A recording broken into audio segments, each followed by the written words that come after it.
again, my loyal viewers. I'm here today with a very special double review. First up, I pledge allegiance to this movie.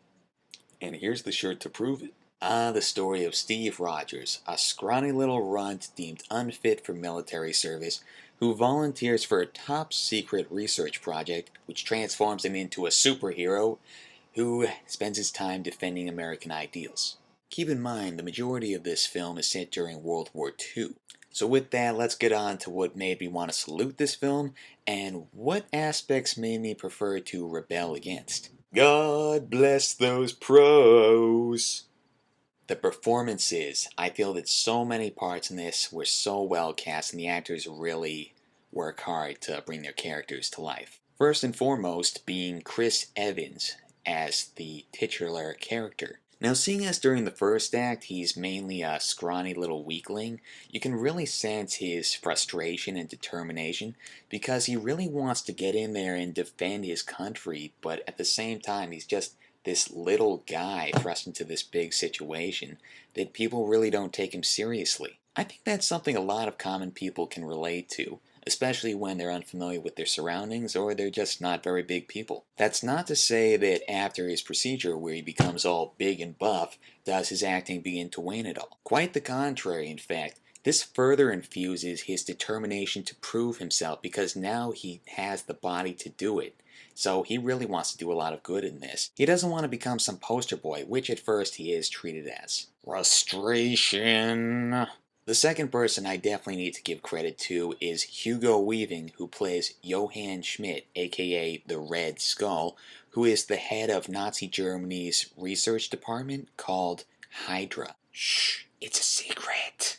What can I say, except that he's evil, ruthless, determined. He's not going to let anyone get in his way, even this new muscle-bound tough guy, and he's just so driven and fierce in his actions, and his appearance is slightly intimidating. There's a very clear reason why he's known as the Red Skull. The third actor who's definitely worth mentioning is Tommy Lee Jones, who is playing Tommy Lee Jones. But in all seriousness, he's actually playing Colonel Chester Phillips, the man put in charge of the group of soldiers to which Rogers becomes a part of. Now, understandably, at first, he really doubts Rogers' abilities in this, and let's face it, he is a bit of a weakling, little guy.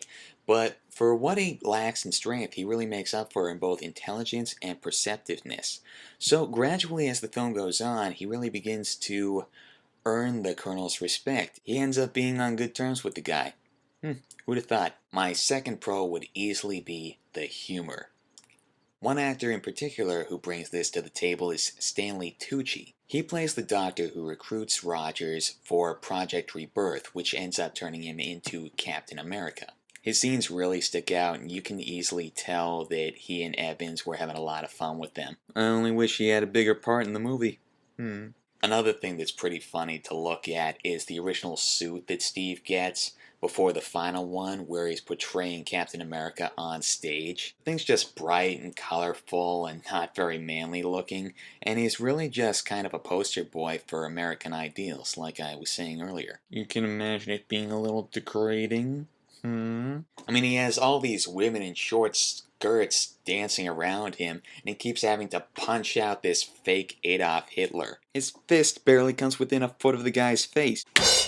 One last thing I found kind of funny were the effects used to basically put Chris Evans' head onto a little guy's body during the first act when he's supposed to be this scrawny little thing. It looks pretty realistic for the most part. The only thing is his head looks kind of bulbous, oversized in comparison to this little body he's got. But hey, it's funny to look at, made me smile. My final pro with the movie would probably have to be the pacing. The story, for the most part, is very well structured. I mean, character development is definitely given ample time. They're all introduced, we get to spend time getting to know them, and the action sequences work really well. There are enough of them to keep things exciting and interesting, but they don't overpower the film. I mean, it definitely does justice to the material, at least as far as I know. And it did a very good job of setting things up for the oncoming Avengers movies, as it ties into all the other movies being produced by Marvel Studios. And I don't really have a lot more to say about that. So I think you all know what time it is now. Curse you, Nazi cons! I only have a couple of real problems with this movie, but one of which I have to say, the Red Skull makeup. They went with practical prosthetics, and well, for the most part, this looks pretty good. I mean, I give them credit. It does look a bit plasticky with his cheeks and his nose, but I'd say they do a pretty good job at making it look realistic. I just think it may have looked a little better had they gone with motion capture. Granted, that could have been more expensive. Still, I'm not going to fault Hugo Weaving because he had to act through all of that makeup, and he does a great job at that.